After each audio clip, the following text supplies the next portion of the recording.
오늘 주시는 하나님의 말씀은 베드로전서 1장 6절에서 7절 말씀입니다. 그러므로 여러분이 지금 잠시 동안 여러 가지 시련 속에서 어쩔 수 없이 슬픔을 당하게 되었다 하더라도 기뻐하십시오. 하나님께서는 여러분의 믿음을 단련하셔서 불로 단련하지만 결국 없어지고 마는 금보다 더 귀한 것이 되게 하시며 예수 그리스도께서 나타나실 때에 여러분에게 칭찬과 영광과 존귀를 얻게 해 주십니다. 아멘. 여러분 아시는 대로 지금 밀라노에서는 동계올림픽이 열리고 있습니다. 여기에 참가한 우리 한국 선수들 가운데 3000m 쇼트트랙 이 경기에서 놀랍게도 8년 만에 우승을 해서 금메달을 땄다고 합니다. 선수들이 얼마나 기뻐하는지 서로 얼싸안고 춤을 추는 것 같은 그런 아주 좋은 모습을 보이는데 아무리 봐도 싫지가 않습니다. 여러분 생각해 보세요. 거기 아무나 나갑니까? 국가대표로 선발돼야 되지요. 국가대표로 선발되기 위해서는 그만큼 훈련과 또 기술 여러 것 닦아야 되지요. 그래서 국가대표 됐는데 올림픽에 나가려면은 세계적인 선수들과 다 그렇게 만나게 되고 결합하고 그렇게 경기하는 것 아닙니까? 그 사람들 역시 마찬가지로 그냥 굉장한 훈련과 연습을 하고 거기 국가대표로 선발돼서 왔을 텐데 여러분 이런 선수들과 경기한다고 하는 게 얼마나 힘든 일이겠어요. 훈련도 많이 했을 것이고 의논도 했을 것이고 기술도 많이 그렇게 발전시켰을 것이고 전지훈련 같은 것도 혹 했었는지는 모르겠습니다만은 이 경기 한번 하느라고 끔찍하게 시련과 고통 많이 받았을 것입니다. 자기 시간 마음대로 쓰나요? 오직 목표는 금메달에 뒀기 때문에 그걸 위해서 다른 거 다 희생하고 훈련을 거듭한 결과 참 이번에 그렇게 좋은 성적을 냈으니 보는 사람들도 기쁘고요. 본인들은 또 얼마나 기쁘겠습니까? 이렇게 한번 뭔가를 한다고 하는 데는 엄청난 고난과 노력과 연습, 시간 그런 것들이 많이 들어가는 것을 볼 수 있습니다. 여러분 하물며 우리가 예수를 믿는데 믿음 생활을 하는 데는 또 어떻습니까? 우리가 하나님의 자녀가 됐다고 하지만 하나님의 자녀가 되고 구원받았다고 해서 그걸로 다 되는 겁니까? 결코 그렇지 않습니다. 하나님의 나라에 갈 때까지 닥치는 여러 가지 시련들, 고통들, 눈물 나는 일들, 안타까운 일들 많이 만나서 믿음이 흔들흔들 하기도 할 것입니다. 여러분 잘 아시지 않아요? 제자들이 예수님과 같이 한 배를 타고 갈릴리 바다를 건너가는데 갑작스럽게 풍랑이 일어납니다. 이거 전에 그런 풍랑을 당해보지 못했던지 물이 배 안으로 다 들어오고 배는 막 움직이고 마치 그렇게 물속에 혹시 가라앉는 것은 아닌가? 제자들이 그냥 그 풍랑에 두려워 떱니다. 그런데 보니까 예수님은 고물에서 주무시거든요. 그러니까 제자들이 주여 우리가 죽게 된 것을 안 돌아보십니까? 그래가면서 예수님을 깨우잖아요. 여러분 이렇게 제자들도 그런 시련과 이런 두려움 그런 것들도 만나는 것을 볼 수 있습니다.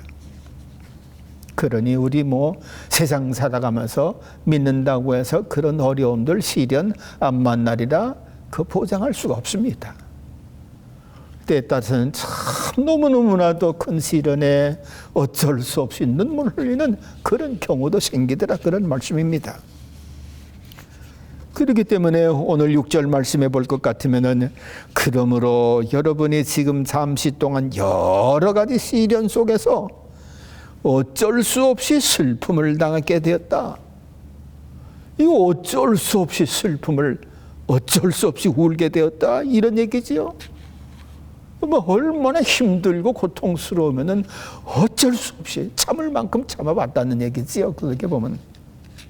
어떻게 이런 경우를 만날 수가 있습니까?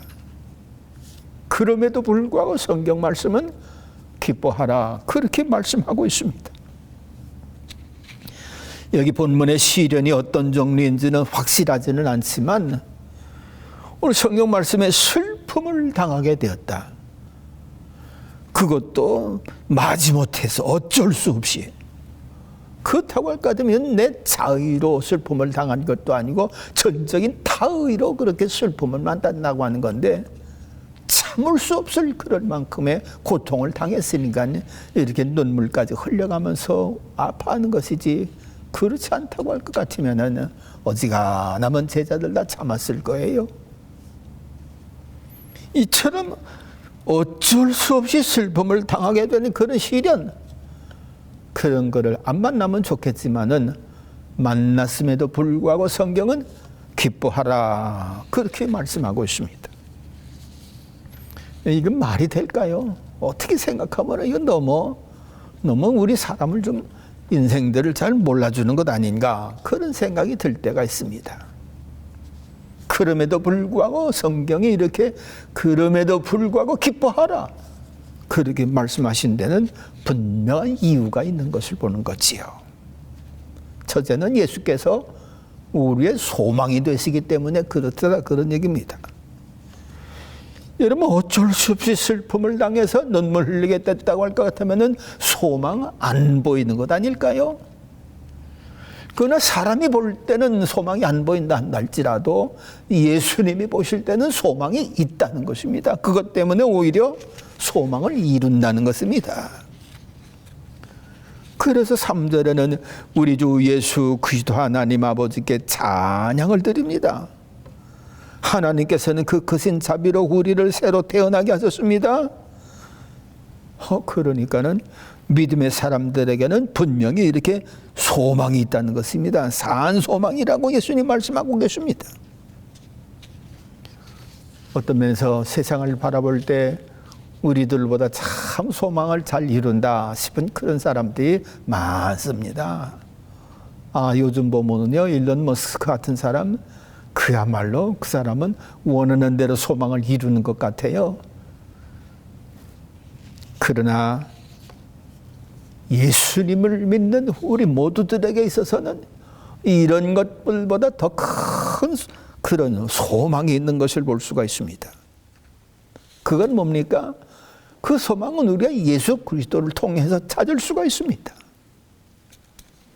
예수님은 온갖 고통 다 받으시고 그렇게 죽으셨지만 그러나 부활이라고 하는 엄청난 것을 당하지 않았습니까? 그럼 부활이 얼마나 놀라운 영광인지, 얼마나 귀한 소망인지 우리 고린도전서 15장에 볼 것 같으면 부활장이라고 하는데 여기 보면은요, 부활하는 자는 썩을 몸으로 심고 썩지 아니할 것으로 산다. 비천한 것으로 심었는데 영광스러운 것으로 살아난다. 자연적인 몸으로 심었는데 신령한 몸으로 거듭난다. 땅에 속한 사람들이 하늘에 속한 거룩하고 신령한 사람들로 살아난다. 흙으로 빚은 사람이 하늘에 속한 예수님의 형상을 그렇게 입고 다시 산다는 것입니다. 이런 부활의 실체를 우리 예수님께서 친히 보여주시지 않았습니까? 예수님의 몸은, 부활하신 예수님의 몸은 더 이상 예전의 몸이 아니십니다. 영광스러운 몸이십니다. 그러니까 제자 중에 하나가 가까이 와서 만지려고 할 때 만지지 말아라 그렇게까지도 말씀하지 않았어요? 동시에 예수님의 그 부활하신 몸은 시공간을 초월하고 있습니다. 어떤 고통 모든 것 다 정복했고요. 죽음까지 정복했고요. 심지어 그 거룩한 몸으로다가 제자들이 보는 앞에서 승천하시는 그런 놀라운 육체로 그렇게 부활하지 않았습니까? 더 이상 죽음도 없고 더 이상 고통도 없고 그야말로 소망 중에 소망이지요. 여러분 때때로 우리는 아이고 이거 아픈 것 좀 없었으면 좋겠다. 고난당하는 일도 없었으면 좋겠다. 죽음이라는 것도 없었으면 좋겠다. 그렇게까지들 말하지 않습니까? 그런데 예수님의 부활을 보면 그게 다 이루어진 것을 볼 수가 있습니다. 우리가 지금 사순절을 지키고 있습니다. 사순절 왜 지킵니까? 목적은 예수님의 부활. 부활하신 예수님, 그 예수님을 우리가 만나고자 하는 그 소망을 가지고 있기 때문에 사실은 사순절도 지킨다고 볼 수가 있습니다. 예수님만큼 우리들에게 소망을 주는 사람이 없습니다. 예수님의 부활만큼 우리들에게 큰 소망을 주는 것도 없습니다. 그렇기 때문에 우리는 얼마나 놀라운 유산을 받았느냐, 이 15장에 나오는, 고린도서 15장에 나오는 것처럼 이것이 우리가 장차 받을 유산인데 세상 그 어떤 것도 줄 수 없고 해줄 수 없는 엄청난 영적인 유산, 그것을 우리들이 다 받게 돼 있다, 그런 얘기입니다. 그렇기 때문에 지금 현실은 시련당하고 눈물 흘릴 만한 그런 고통 가운데 있지만, 아니 한 번 더 눈을 들어서 저 앞을 본다고 할 것 같으면 이 모든 것들이 다 사라지고 극복한 부활의 영광, 예수님 같은 부활의 영광에 참여하는 그런 소망이 우리들 앞에 있는 것을 보는 거지요. 이러므로 우리는 오늘 눈에 보이는 이 현실 세계만 바라볼 것이 아니라 눈에는 보이지 않지만 장차 있을 부활의 영광, 예수님이 우리들에게 보여주신 부활의 영광이 모든 심지어 고통, 죽음까지 이기신 엄청난 부활의 영광, 이게 우리들 앞에 놓여 있으니 우리들에게는 큰 소망이 되는 거지요. 둘째로 볼 것 같으면 이런 시련을 통해서 우리 하나님은 무슨 일을 하시느냐, 우리들의 믿음을 정금같이 귀중한 믿음의 사람으로 단련시키고 훈련시키는 일을 하시는 것입니다. 어떤 면에서 이 시련당하고 하나님이 그 믿음의 역사를 더 강하게 일으키려고 하시는 그 뜻을 우리가 생각해 봅니다마는, 왜 예수님이 어떻게 그렇게 시련당하는 것을 통해서 믿음을 정금같이 되게 하시느냐, 이 말씀을 한번 다시 생각해 본다면 주님께서 우리들이 고난당하는 것을 아신다는 것입니다. 우리의 믿음을 아신다는 것입니다. 그러니까 저 믿음 가지고서는 더 놀라운 하나님의 영광에 참여하기가 부족하니까 연단시키고 훈련시켜서 더 큰 하나님의 영광에 참여하는 정금 같은 믿음의 사람들로 만들게 하시고자 이런 시련도 우리들에게 허락하셨더라, 그런 얘기입니다. 얼마 전에 발레 수업을 하는 그런 학생들 유튜브를 통해서 봤습니다.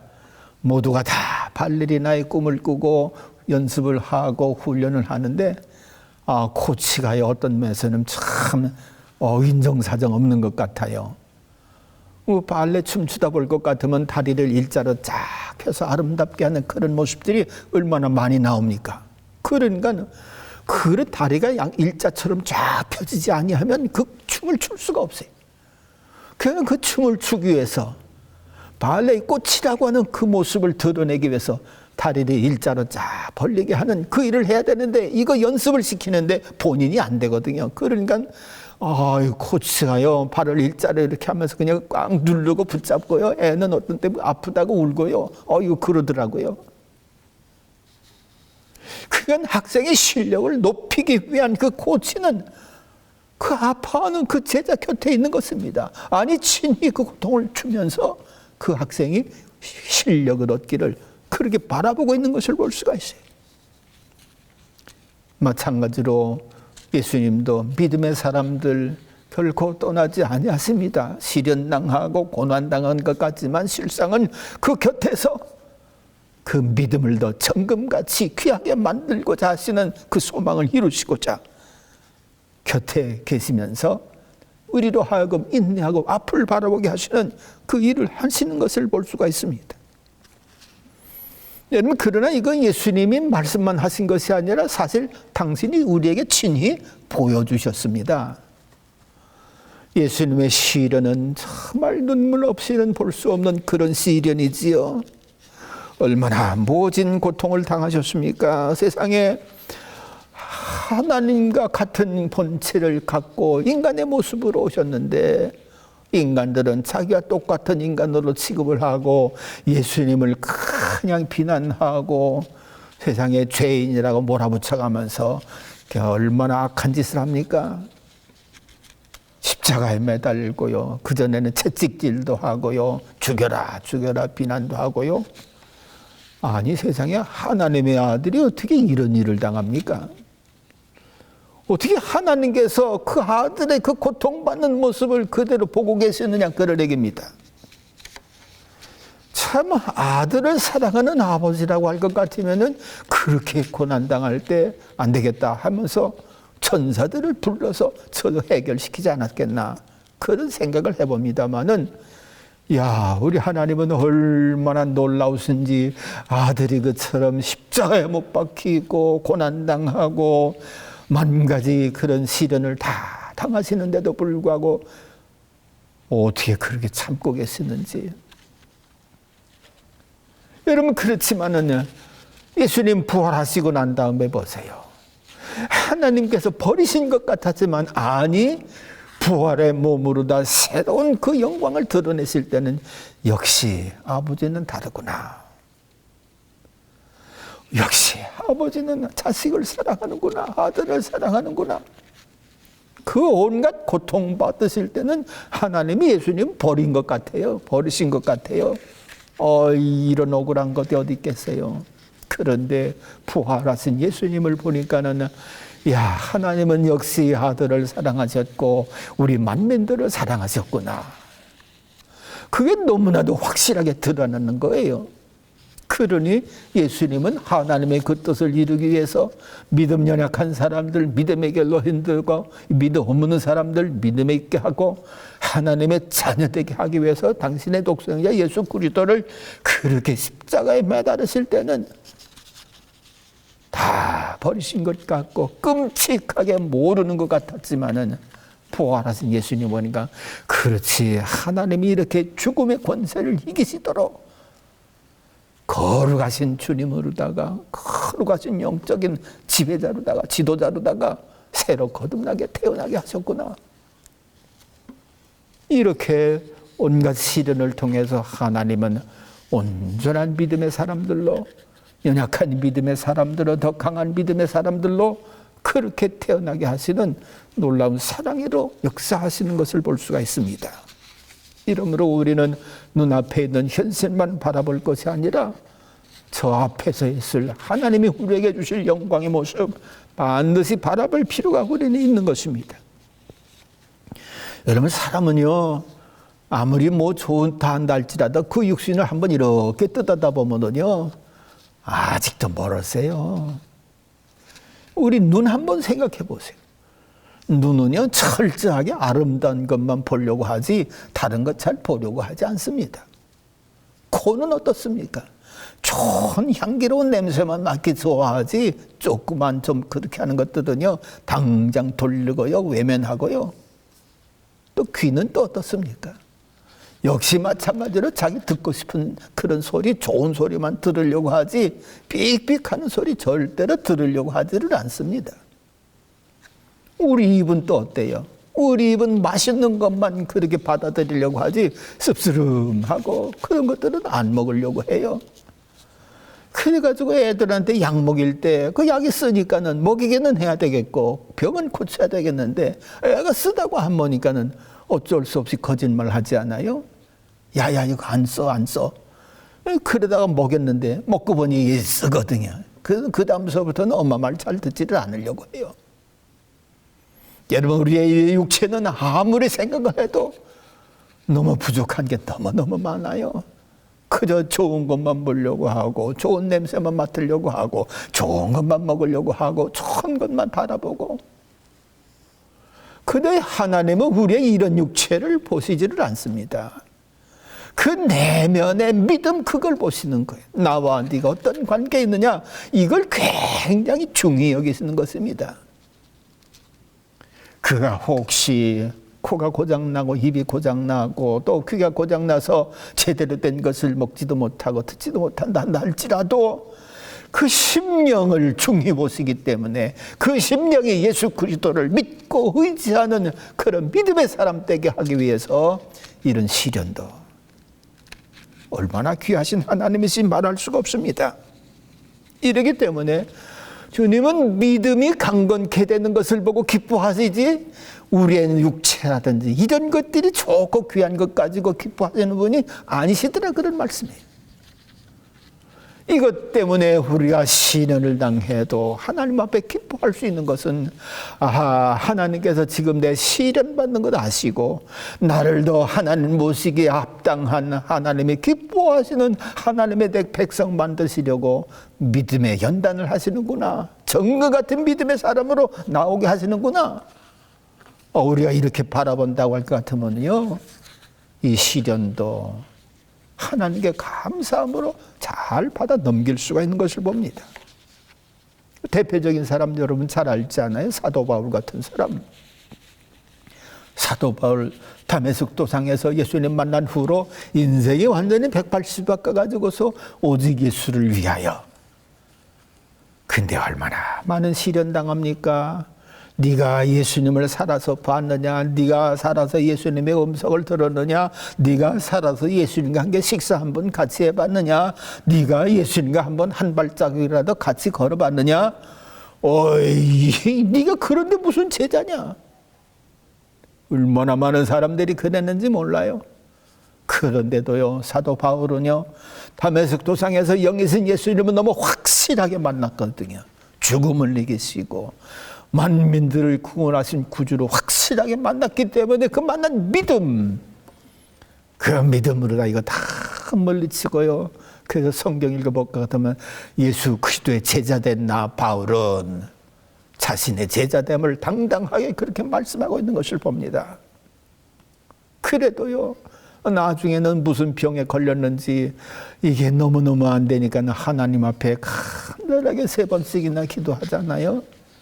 그런데도 하나님은요, 내 은혜가 내게 족하도다. 그 말씀 한마디에 사도 바울은 그렇구나, 이 약한 것 때문에 내가 더 하나님을 의지하고 내가 약한 것 때문에 하나님을 더 사랑하고 그러다 보니까 더 믿음은 정금같이는 자꾸만 굳어지고 귀해지고 견고해지는 그런 사람 되지 않습니까? 이러므로 사랑하는 성도 여러분들, 하나님은 절대로 우리 몸을 중히 보시기보다는 우리 내면에 하나님과 어떤 관계, 어떤 믿음을 가지고 있느냐, 이걸 굉장히 중히 여기십니다. 그렇기 때문에 시련을 당해도 주를 믿는 믿음의 흔들림이 없다고 할 것 같으면 하나님은 그를 기뻐하시는 것이지요. 그래서 이렇게 기뻐하는 사람들, 하나님께서 뭘 약속해 주시나? 7절 후반에 보면은 여러분의 칭찬과 영광과 존귀를 얻게 해 주십니다. 이후에 예수님께서 우리들을 만나실 때에, 그래, 네가 그 이겼구나, 네가 그 믿음을 더 잘 키웠구나, 그래가면서 칭찬과 영광과 존귀를 얻게 해 주시더라, 그런 말씀입니다. 여러분, 세상이 주는 칭찬은요, 그 시대 바뀐다든지 지도자가 바뀐다든지 그러면은요, 그저 어느 한순간에 지푸라기처럼 떨어져 버리고 말고요. 지푸라기처럼 떨어졌던 사람도 어떤 때는요, 지도자 바뀌고 세월이 바뀌고 그러다 보면은 존귀한 사람으로 또 높여집니다. 그러니까 세상은 뭘 어떻게 믿을 수가 없어요. 진짜 내가 칭찬받는 건지, 진짜 내가 존귀함을 받는 건지 세상에서는 그거 몰라요. 저도 세상에서 상 많이 받아봤습니다만, 어느 순간에 그게 다 휴지 조각이 되더라고요. 환경 따라 바뀌고 사람 따라 바뀌고. 그렇지만은요, 우리 하나님은요, 한 번 그를 칭찬해 주시면 그가 받은 칭찬은 영원한 칭찬이 되고요, 그가 받은 영광은 영원한 영광이 되는 것입니다. 왜? 예수님이 영원하시거든요. 예수님이 진리로 영원하시거든요. 그래서 우승자들이 예전에는 그 월계관 기가 막힌 거 썼지요. 월계관 꽃으로 다 쫙 해가지고서, 야, 이 사람이 이 놀라운 일을 행했다. 그날 그 월계관은요, 꽃으로 만들었어요, 옛날에는요. 근데 세월 지나면 다 망가져 버리고 쓸모없는 것벌이 돼버려. 그런데도 세상은 이 면류관 받겠다고 얼마나 땀 흘리고 눈물 흘리는지. 그러나 장차 우리에게 주실 하나님이 주시는 상, 그것은 주님 재림하실 때 우리가 다 받게 되는 상인데, 이 상은 절대로 녹슬지도 않고 사라지지도 않고 메마르지도 않고 영원한 상입니다. 영원한 존경과 영광을 받을 만한 상입니다. 그래서 고린도후서 4장 16절에서 17절에 보면은, 그러므로 우리는 낙심하지 않습니다. 우리의 겉사람은 낡아가나 우리의 속사람은 날로 새로워집니다. 믿음으로 인해서 시련당하는 경우도 많습니다. 생각지 않은 시련 때문에 눈물 나는 그런 세월을 살아갈 때도 있습니다. 그렇지만 이것들은 하나님이 우리에게 주신 어떤 일종의 시련, 훈련이라고 볼 수가 있는 거지요. 우리의 믿음을 더 견고하게 하기 위해서, 야, 네가 그런 중에도 믿음 흔들리지 않았구나, 오히려 나를 더 의지했구나, 하나님 앞에 칭찬받을 조건이 될 수가 있는 것이지요. 아무쪼록 우리들의 눈은 오늘 현실에만 머무르지 말고 장차 있을 하나님의 영광, 믿음의 사람들이 견고한 믿음을 지켜서 하나님 앞에 인정받고 칭찬받는 그때가 반드시 올 것을 믿고서 이 시련을 통해서 도리어 그것을 허락하시는구나, 감사합니다, 그런 자리로 나아갈 수 있는 우리 모두가 될 수 있기를 간절히 바랍니다. 기도하겠습니다. 하나님 아버지, 여러 가지 시련 때문에 어쩔 수 없이 눈물 흘리는 그런 경우가 있는데, 하나님의 그런 경우에라도 오늘 성경 말씀은 기뻐하라고 하셨습니다. 하나님 어떻게 인간의 힘으로 기뻐할 수가 있습니까? 아버지 하나님께서 성령으로 도와주시면 말씀 순종해서 기뻐할 수 있는 줄로 믿습니다. 우리의 눈을 들어 하나님을 바라보게 하시고, 우리의 눈을 들어 영원한 세계를 바라보게 하시고, 우리의 눈을 들어 흔들림이 없는 하나님의 말씀, 변함없는 하나님의 말씀을 듣게 하고 보게 하시옵소서. 그래서 또 우리가 이 믿음 가지고 주님 앞에 이후에 쓸 때 잘했다 칭찬받는 그런 자리에 있을 수 있기를 원합니다. 지금도 저희들이 시련 당하는 것 아시는 줄로 믿습니다. 하나님께서 또 보시고 참으시고 더 귀한 것으로 갚아주실 줄로 믿습니다. 울고 싶은 심령들을 주님께서 위로하여 주시고, 하나님의 장래를 보여주시사 담대하게 오늘을 이겨나가고 이후 하나님 앞에 칭찬받는 모습으로 설 수 있는 모두가 되게 하여 주시옵소서. 예수님 이름으로 감사하며 기도하옵나이다. 아멘.